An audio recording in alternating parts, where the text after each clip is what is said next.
Parfois, l'amour le plus bruyant est celui qui se cache dans le silence, s'exprimant non par les mots, mais par la persistance discrète du cœur. Le combat muet entre l'ego et l'émotion est l'une des guerres intérieures les plus complexes qu'un homme puisse vivre lorsqu'il aime profondément quelqu'un sans parvenir à le dire. En surface, il peut sembler calme, détaché, voire indifférent. Mais sous cette apparence sereine, une tempête silencieuse fait rage en lui. Son esprit rationnel, qui recherche l'ordre et le contrôle, tente de réprimer l'émotion brute et spontanée que l'amour apporte. Il craint que se livrer à ses sentiments ne l'expose à la vulnérabilité, le laissant ouvert au rejet ou à la perte. Cette peur devient le fondement de sa retenue. Il se met à suranalyser ses émotions, se convainquant que le silence ou la distance est une forme de force, alors qu'en réalité, c'est l'armure qu'il porte pour se protéger d'être blessé. Pourtant, peu importe combien il rationalise ou réprime ses sentiments, le cœur trouve ses propres moyens de révéler ce que l'esprit essaie de cacher. Cette lutte silencieuse se manifeste souvent par de petites contradictions presque invisibles. Il évite de dire ce qu'il ressent, mais ses actes trahissent pour son silence. Il ne confesse peut-être pas son affection, mais il se souvient de détails vous concernant que même vous oubliez. Il peut sembler désintéressé, mais ses yeux s'adoucissent quand vous parlez, ou son corps se penche subtilement vers vous lors d'une conversation. Ce sont là des comportements inconscients qui révèlent la vérité que son ego tente de nier. L'amour, une fois né, ne peut être complètement dissimulé car il n'appartient pas à l'esprit conscient. Il émerge des couches plus profondes de la psyché où la vérité et le désir ne sont pas filtrés par la logique ou l'orgueil. Plus il essaie de le réprimer, plus sa présence devient forte dans son subconscient. Ce combat n'est pas une tromperie, mais une autoprotection. Il a peut-être appris par la douleur ou la déception que l'ouverture émotionnelle mène à la souffrance. L'ego qui régit la préservation de soi prend le contrôle et crée de la distance comme mécanisme de défense. En ce sens, sa retenue est à la fois un bouclier et une prison. Il cache ses émotions pour se protéger. Mais ce faisant, il s'isole aussi de la chaleur et de la liberté que l'amour apporte naturellement. Plus l'émotion est profonde, plus l'ego lutte pour la contenir. C'est pourquoi les hommes qui aiment le plus profondément semblent souvent les plus réservés. Ils ne sont pas froids, ils protègent comme quelque chose de sacré, d'être mal compris ou rejeté. Parfois, cette guerre intérieure peut engendrer confusion et signaux contradictoires. Un instant, il exprime son attention par des gestes, de petites marques de gentillesse ou une écoute discrète. L'instant d'après, il se retire complètement, craignant d'avoir trop révélé. Cette inconstance n'est pas une manipulation intentionnelle, mais le reflet de deux forces opposées en lui. L'une veut se rapprocher, l'autre exige le contrôle. Son silence n'est pas l'absence de sentiments, mais la présence de la peur. Il aime, mais il ne fait pas confiance à l'amour pour être sûr, et ainsi il se bat contre lui-même à chaque interaction, cherchant un équilibre entre révélation et retrait. Avec le temps, cette lutte cachée affecte non seulement son comportement, mais aussi son énergie émotionnelle. L'affection réprimée se transforme en tension. Le cœur veut s'exprimer, et quand on le lui refuse, il cherche une libération par d'autres moyens, rêves, ruminations ou agitation inexplicable. Ses pensées peuvent dériver vers la personne aimée à des moments inattendus.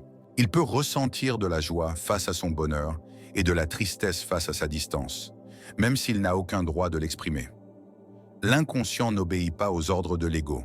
Il s'exprime par des sentiments qui surgissent sans permission. C'est pourquoi l'amour, même non dit, ne peut jamais être vraiment réduit au silence. Il continue d'exister, modelant discrètement ses choix, ses humeurs et ses réactions. Éventuellement, la lutte entre ego et émotion devient une leçon d'introspection. L'homme qui cache ses sentiments apprend aussi sur lui-même, sur ses peurs, ses blessures passées et sa capacité à une connexion profonde. La présence de l'amour expose ce qui était caché en lui bien avant que le sentiment ne commence. Le désir d'être connu et accepté, le besoin de faire confiance et la peur de perdre le contrôle. L'ego veut la sécurité, mais le cœur veut la vérité. Et entre les deux, il doit finalement choisir. Quand il commence à comprendre que l'amour ne diminue pas sa force mais l'approfondit, la guerre s'apaise. La vérité qu'il résistait devient le chemin vers la liberté intérieure. En apprenant à accepter ses émotions, il intègre aussi les parties divisées de lui-même, le rationnel et l'émotionnel, le conscient et l'inconscient, en un être plus complet et authentique. C'est pourquoi l'amour non dit, même douloureux, possède une telle puissance. Il ne s'agit pas seulement d'une autre personne, mais de la lutte de l'âme pour réconcilier ce qu'elle ressent avec ce qu'elle craint de révéler. L'amour qui se cache derrière le silence parle souvent par de petits gestes presque invisibles. Quand un homme ressent profondément mais refuse de l'admettre, ses émotions trouvent des moyens subtils d'échapper à la prison de son cœur gardé. Chaque regard, chaque petit acte, chaque moment silencieux devient un langage en soi. Il ne dira peut-être pas qu'il vous manque, mais il remarquera quand vous semblez distante. Il ne dira jamais qu'il tient à vous, mais il veillera discrètement à ce que vous soyez en sécurité, à l'aise et sereine. C'est le langage caché de l'affection, qui ne repose pas sur les mots, mais se révèle par le rythme de l'attention et la constance du soin. Ces gestes sont des fragments d'honnêteté qui filtrent à travers les murs qu'il a construits autour de ses émotions. Il ne se rend peut-être même pas compte de ce qu'il fait, car l'amour réprimé opère souvent inconsciemment. L'esprit le cache, mais le corps et le cœur n'obéissent pas à cet ordre. Chaque fois qu'il se souvient du moindre détail vous concernant, la façon dont vous prenez votre café, la chanson que vous avez un jour mentionnée aimer, ou les petites choses qui vous font sourire, ce n'est pas une coïncidence. C'est la dévotion inconsciente de quelqu'un qui observe avec sentiment, non par obligation. Les choses qu'il retient deviennent une preuve discrète d'attachement. Son attention devient sélective, presque entièrement focalisée sur vous, même s'il prétend le contraire. Quand vous parlez, il écoute différemment, comme si vos mots résonnaient plus profondément dans son monde intérieur. Il n'offrira peut-être pas de grands gestes romantiques, mais ces petites marques de présence, ouvrir la porte, se tenir près de vous quand vous êtes mal à l'aise, vous défendre subtilement dans les conversations, révèlent une tendresse que son orgueil ne lui permet pas de dire à voix haute. Ce sont les moments où l'amour devient visible sans aucune confession. L'amour caché prospère dans ses détails car il cherche à s'exprimer. Même quand l'homme a peur de parler, ses émotions ont besoin de bouger. Elles prennent forme à travers le comportement, le ton, le timing. Quand vous riez, il vous regarde une seconde de plus que nécessaire. Quand vous êtes absente, il trouve des excuses pour parler de vous indirectement ou pour rester connecté de manière qui semble anodine mais ne l'est pas. Il posera peut-être des questions simples comme si vous êtes rentré chez vous en toute sécurité, mais derrière ces questions se cache une préoccupation bien plus profonde qu'une simple amitié. Ces gestes sont son vocabulaire émotionnel, il remplace les mots qu'il ne peut dire et à travers eux, vous pouvez sentir la chaleur de son affection cachée. Il y a aussi un schéma subtil dans son comportement. Des moments où il recule, puis se rapproche. Il ne veut pas être trop évident, mais il ne peut s'empêcher de s'inquiéter. Il oscille donc entre présence et retrait, espérant que personne ne remarque la tension entre ses actes et son silence. Ses gestes le trahissent, car ils portent une émotion qui ne peut être pleinement contrôlée. Il peut agir avec indifférence en public, mais s'adoucir en privé, ou insister sur le fait qu'il ne ressent rien, tandis que son langage corporel raconte une autre histoire. L'inconscient ne ment pas. Il révèle ce que l'esprit conscient nie. C'est pourquoi son affection apparaît dans des constances discrètes. La façon dont il écoute, dont il prend des nouvelles, dont son énergie change quand vous êtes prêt. Avec le temps, ces gestes créent une histoire silencieuse entre deux âmes, un langage connu d'eux seuls. Vous pourriez vous retrouver à percevoir ces sentiments avant même qu'ils ne les admettent, car la vérité émotionnelle trouve toujours un moyen d'être ressentie. C'est l'essence de l'amour non dit. Il se cache derrière la logique mais se révèle par la dévotion. Il se manifeste par de petits actes de prévenance, des contacts visuels fugaces et une présence discrète qui persiste même dans l'absence.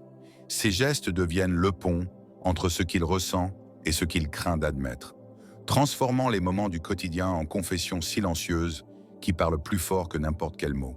Quand un homme aime profondément mais refuse de l'admettre, ses émotions s'expriment souvent de manières indirectes, complexes, qu'il ne comprend peut-être pas pleinement. La psyché ne peut simplement effacer l'émotion. Ainsi, quand l'amour semble dangereux ou trop révélateur, l'ego crée de la distance en déguisant l'affection en irritation, en humour ou en contrôle. Ce qui ressemble à de l'évitement cache souvent une charge émotionnelle profonde. Il peut, par exemple, argumenter sur des détails insignifiants ou contester vos opinions juste pour maintenir un sentiment de contrôle. Ce qu'il fait réellement, c'est gérer la tension de ses sentiments. Plus il se sent proche émotionnellement, plus son instinct de se protéger de l'exposition devient fort. Argumenter ou taquiner devient une façon subconsciente de rester connecté sans admettre la vulnérabilité. Même les moments de retrait ou les sautes d'humeur sont des signes de cette lutte cachée. Quand il sent l'intensité de son affection monter, elle menace les limites que son ego a fixées et il se retire, créant de l'espace pour retrouver son calme. Pourtant, cette distance n'est jamais paisible pour lui. Elle crée de l'agitation et de la confusion, car la chose même qu'il évite est la source de son épanouissement émotionnel. Ce mécanisme de projection a des racines dans les couches plus profondes de la psyché humaine. Chaque personne porte des expériences non résolues de relations passées, de chagrin d'amour ou de déception. Quand l'amour revient sous une nouvelle forme, il réveille à la fois le désir et la peur. L'inconscient se souvient vivement de la douleur du rejet, de la perte ou de la trahison, et pour éviter de revivre cette douleur, il construit des barrières. La projection émotionnelle est l'une de ces barrières. Au lieu d'admettre « je tiens à toi », il dira quelque chose de sarcastique ou de désinvolte. Au lieu de montrer de la tendresse, il agira de manière trop décontractée. L'intention n'est pas la cruauté, mais le contrôle. Garder ses émotions invisibles est donc à l'abri du jugement ou de la blessure. Le conflit réside dans son double désir de se connecter et de se protéger des risques de la connexion. Vous remarquerez peut-être comment il se comporte parfois en contradiction avec ses mots. Il dira qu'il ne veut rien de sérieux, mais réagira fortement quand vous vous éloignez ou accordez de l'attention à quelqu'un d'autre. C'est l'inconscient qui parle plus fort que son moi conscient. L'inconscient est honnête. Il ne ment pas sur ce qu'il ressent. Ses réactions émotionnelles révèlent non plus de vérité que ses phrases. La jalousie, la protectivité, même la défensive ne sont pas des signes de rejet, mais d'émotions réprimées qui fuient par les failles du self-control. Plus il essaie de cacher, plus ses sentiments deviennent évidents dans la façon dont il se comporte quand il se sent menacé par votre distance. Ce mécanisme de défense peut aussi apparaître dans une avoidance subtile. Il peut soudainement devenir occupé, distrait ou émotionnellement indisponible, juste quand les choses commencent à devenir trop intimes. Pour lui, s'éloigner semble plus sûr que se livrer. L'esprit rationalise en disant « mieux vaut garder les choses simples » ou « ce n'est pas le bon moment ». Mais derrière ces excuses se cache une vérité non dite. La peur que l'amour n'expose des faiblesses qu'il a travaillé dur à enfouir.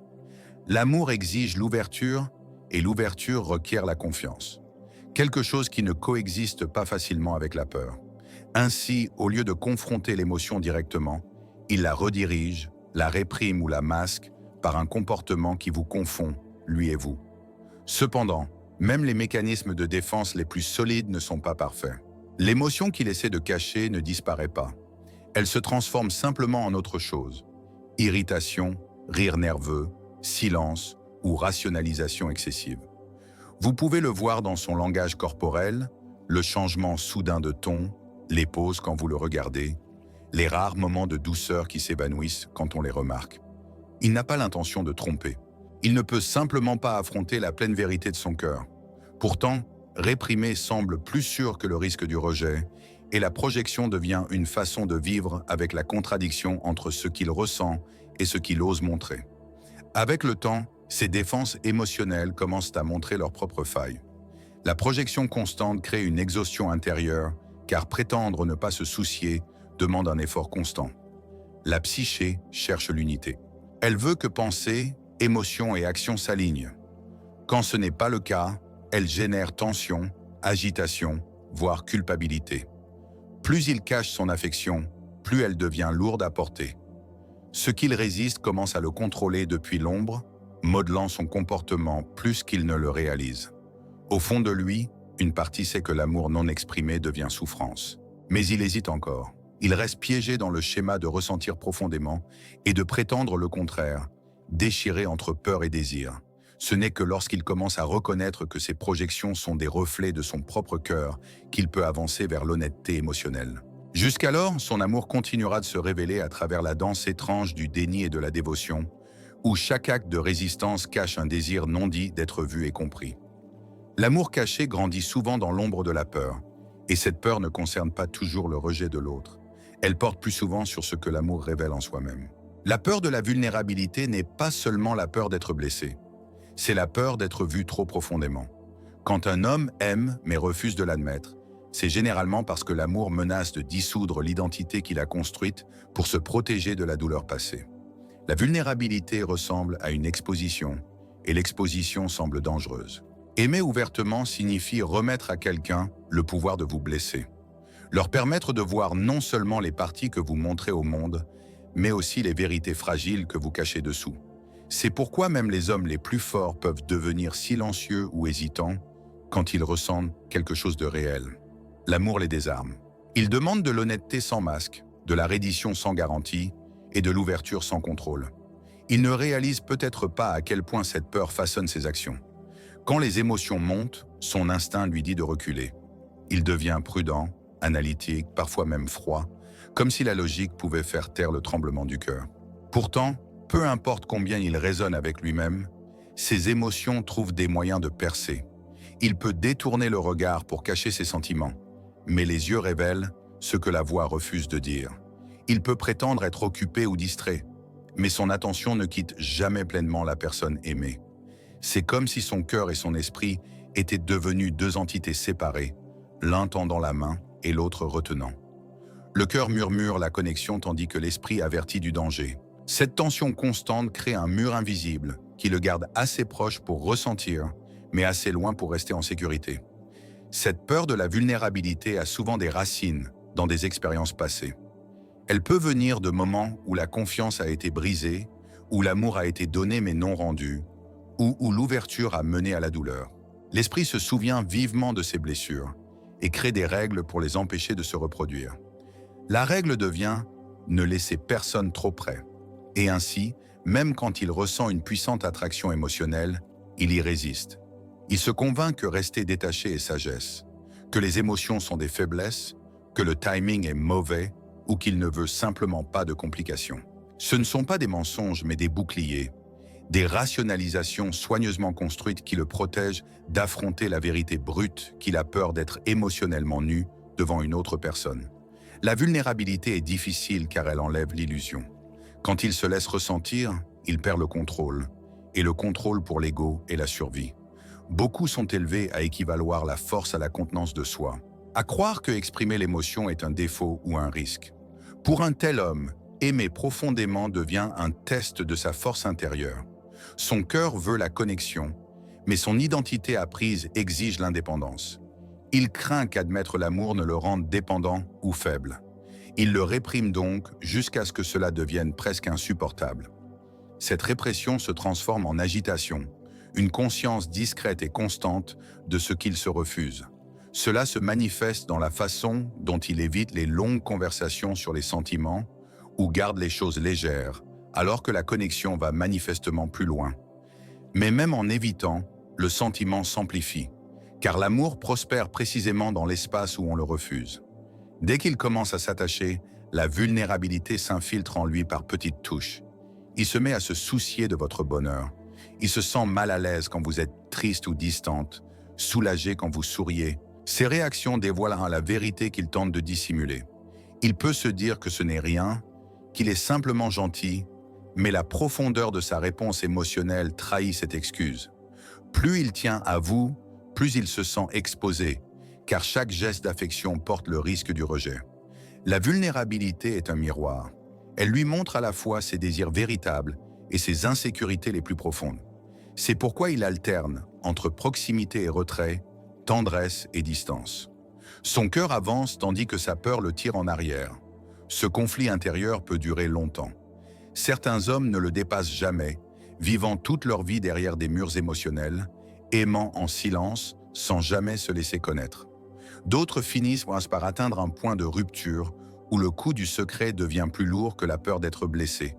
Ce moment de reddition n'est pas faiblesse, mais métamorphose. Se permettre d'être vulnérable, c'est laisser la vie couler librement à nouveau. L'amour cesse d'être une menace pour devenir un chemin vers la conscience de soi. Quand il accepte enfin que la vulnérabilité ne signifie pas perdre le pouvoir, mais partager la vérité, les barrières commencent à s'effondrer. La peur qui le réduisait au silence devient la porte vers l'authenticité. Ce qui était terrifiant devient sacré, car en se laissant voir pleinement, il apprend aussi à se voir sans armure. Tel est le paradoxe de l'amour. Il exige l'ouverture, et dans cette ouverture, il offre une force plus profonde. Une force née non du contrôle, mais du courage de ressentir. Il y a dans la vie des moments où deux personnes semblent partager une connexion qui défie la raison, où pensée, émotion et énergie coulent au-delà des mots ou de la distance. C'est l'attraction de la connexion inconsciente, une force mystérieuse qui lie les âmes, même quand la logique ne peut l'expliquer.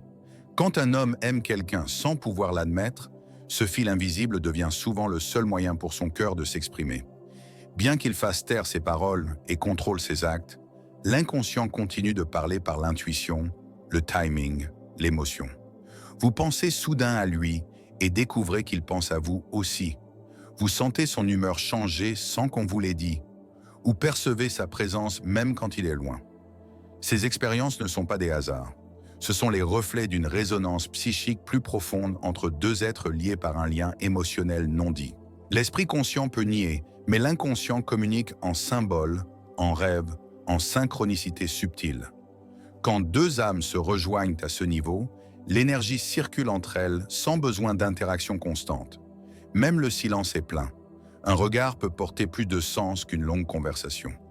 L'homme qui aime mais cache ses sentiments se retrouve instinctivement attiré vers vous, remarquant votre présence dans une foule, agité quand vous êtes loin, inexplicablement calme quand vous êtes près. Ces réactions ne sont pas volontaires. Elles naissent d'un alignement intérieur des émotions qui transcendent la logique. Comme si une partie de lui reconnaissait une familiarité que son esprit conscient n'accepte pas encore. Cette attraction opère en dessous de la conscience, dans cet immense domaine caché où l'intuition remplace la raison et l'émotion coule librement sans permission. Cette connexion se manifeste souvent par le timing et les coïncidences. Vous lui écrivez juste au moment où il pense à vous. Vous vous contactez tous les deux après un silence sans l'avoir prévu.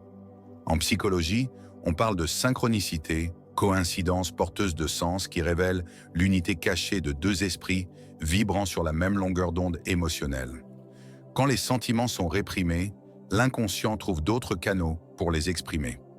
Ainsi, même s'il refuse de reconnaître son affection, elle se révélera dans le rythme de ces instants partagés. Il ne cherche pas consciemment à être près de vous. Pourtant, les circonstances s'alignent pour vous réunir. Il apparaît là où vous êtes, attiré par quelque chose qu'il ne saurait nommer. C'est l'insistance discrète de l'âme. Ce qui vit à l'intérieur doit se refléter à l'extérieur. Parfois, cette liaison devient écrasante pour lui. L'intensité du lien peut menacer son sentiment d'indépendance. Il se sent troublé par la facilité avec laquelle il perçoit vos émotions ou par la façon dont son humeur varie en écho à la vôtre. Pour quelqu'un qui craint la vulnérabilité, ce degré de connexion est à la fois enivrant et effrayant. Il brouille les frontières, expose des vérités qu'il préférerait garder secrètes. Pourtant, malgré la peur, il ne peut se détacher complètement. Peu importe jusqu'où il fuit, quelque chose en lui tend toujours la main. L'inconscient n'obéit pas aux ordres de l'ego. Il cherche l'accomplissement, la compréhension. S'il tente de réprimer son amour, celui-ci surgira en rêve ou en élan inexplicable. Vous remarquerez peut-être son comportement changer sans avertissement, comme s'il oscillait entre résistance et abandon, entre logique et quelque chose de plus grand que lui. Ce type de lien approfondit aussi la conscience émotionnelle. Quand il perçoit votre joie ou votre tristesse sans qu'on le lui dise, cela réveille en lui l'empathie. Il commence à ressentir votre énergie comme si elle faisait partie de la sienne. Cette sensibilité devient une forme silencieuse de communication. Un regard, un soupir, un moment de calme partagé suffisent à exprimer ce que les mots compliqueraient. Même la distance physique ne rompt pas entièrement ce fil. Vous le sentez encore de façon subtile.